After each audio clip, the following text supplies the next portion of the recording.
Libra, hi! Welcome to Mystic Queen PH. At ito ang inyong weekly reading for September 16 to 22, 2024. Ayan, so if you are interested in private readings, meron tayong link sa description at sa pin comment. Paka-check na lang information kung paano mag-book for a private reading. Okay, let's see Libra, what's coming to you ngayong September 16 to 22? Ano yung energies? Magical powers. Uy, this is like harnessing your gifts, your talents, your skills. Ayan. So, meron ka daw mga ma-discover sa iyong sarili. Yung mga kakayanan mo, mga abilities mo. Yung iba sa inyo, maaring meron kayong certain gift pagdating sa manifestation. Yung meron kang galing sa pagmamanifest ng mga bagay na gusto mo. Pwedeng ikaw ay spiritually gifted. Meron ka mga abilities that you can share to others. Safe travel. So kung iba sa inyo magta-travel, local man yan or international, so you are going to be safe. And of course, lagi nyo rin i-remind yung sarili nyo na kapag kayo nagta-travel, ay mag-pray, no? Pray for safety. I always do that. Kaya, makakabuti talaga na lagi kayong nagpe-pray for your safety anytime. Okay, harvest.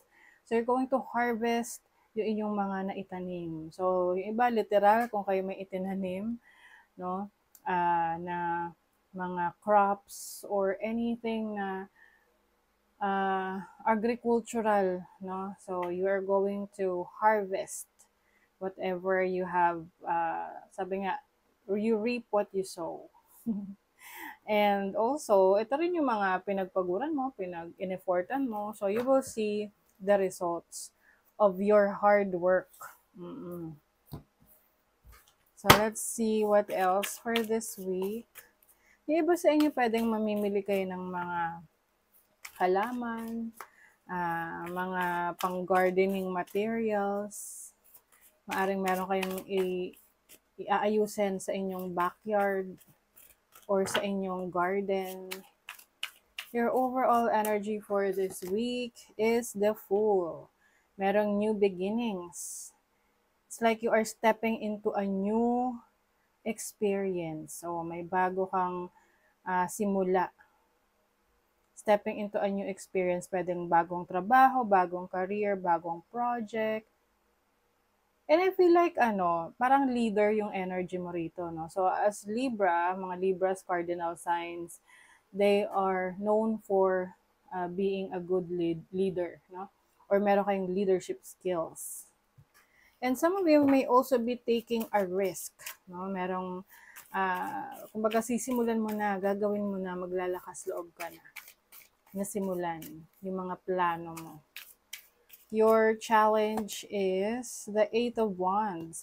Maaring, ang isa sa challenge ninyo is yung will, yung inyong dedication sa mga gusto nyong gawin. Kasi yung iba, di ba, sa simula lang magaling. I'm not saying na sa simula lang kayo magaling, but may mga pagkakataon na na-excite lang tayo, tapos gusto lang natin na subukan. Tapos, pag uncomfortable na, ayaw na, no? Oo, so have to make sure din na kapag meron kang papasukin isang bagay, can be trabaho, business, negosyo, career, relationship, any commitment, kumbaga, andun yung full na, andun yung buo mong, loob, buo ang loob mo. Oo, hindi yung nasa kalagitnaan, magi-give up ka. So, kailangan dito, consistent. Para meron ka ma-harvest. Your opportunity, the 5 of Cups. Meron ka mga naging pagsisisi, no, sa mga bagay na hindi mo nagawa or nagawa mo. Okay? So ngayong week na to, may opportunity ka na makabawi sa sarili mo. Dahil meron ka pang pagkakataon na itama, may pagkakataon ka pa na sumubok ulit, Ngayon, mas experience ka na, so mas alam mo na yung gagawin mo. And then, your blessing is the Three of Swords. Oh, this is a blessing in disguise. Okay? So, Libra, kapag challenging ang nagiging situation ninyo, ang kapalit niyan, magagandang mga pangyayari. Okay? So, some of you, maaring merong disappointment sa isang tao na kailangan mo na ring i-let go, kailangan mong tanggapin, or pwedeng hindi rin to sa tao, pwedeng sa situation mo, like sa trabaho, sa business mo, na hindi nag-work para sa'yo. So, you just have to accept it and move on. Because there's a new experience nga na papasukin mo, na susubukan mo. Okay? Let's see your money, career, finances.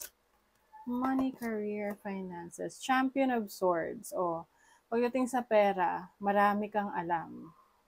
Marami kang mga information that you can use to improve your finances. Pwedeng yung iba, nag-aaral kayo for a new bagong skill. Let's see what else. You have the Hermit. Oh, yung iba sa inyo, Libra, parang yung mga plano nyo, yung mga gusto nyo gawin para sa trabaho nyo, career, or sa business, ay you just do it by yourself. Pwedeng sinusolo mo talaga to. Na ayaw mong ma-involve ang ibang tao rito. Gusto mo ikaw lang para alam mo na ikaw lang yung responsible dito. At kung magkaroon mo ng aberya, kumbaga, ikaw lang din sisisihin mo, diba? Parang ayaw mong may ma-involve na ibang tao. You have the Six of Pentacles. When it comes to your finances, may maganda yung flow, no? Maganda yung flow.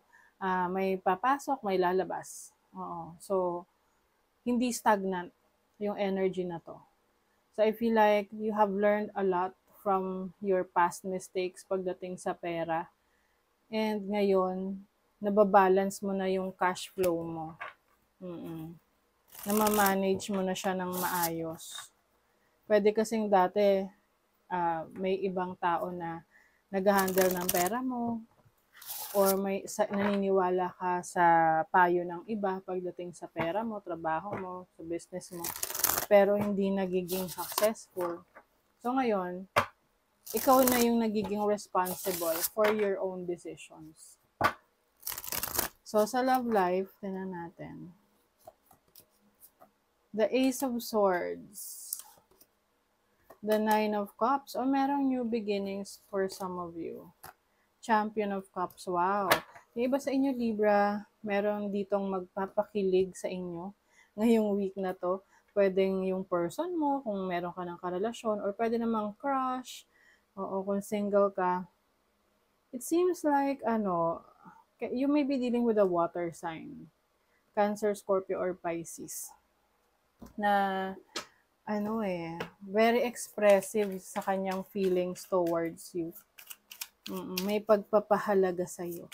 And then, kung ikaw single, tapos mahilig ka sa mga parties or events, pwedeng meron kang makilala doon sa party or event na yan. Okay. Meron ditong, I feel like meron kang gustong gawin na may pumipigil sa'yo. Can be yung mga taong kumukontra sa plano mo. But I think, hindi mo hahayaan na mapigilan ka ng iba. Kasi you want freedom Oo. Kaya nga siguro yung iba sa inyo, hindi nyo na ini-involve yung sarili nyo sa decision. Kumbaga, hindi nyo na dini-involve yung ibang tao sa mga decision ninyo. Kumbaga, kayo na mismo yung nagde-decide para sa sarili nyo. Para hindi na complicated. Kasi yung iba, nagkakreate ng tension, ng stress. Kasi nga, meron kang gustong gawin, hindi mo nagagawa dahil may pumipigil or may hindi sang-ayon. So ngayon, ang ginawa mo or ang gagawin mo is you will just do it on your own. O, di ba? Be your own first priority, Libra. Sarili mo ang uunahin mo ngayon. Dahil naniniwala ka sa iyong kakayanan. Maaring iba sa inyo, ipupurso nyo yung inyong pagiging creative. Ngayong week na to. So, that is your reading, Libra. Thank you so much. Bye!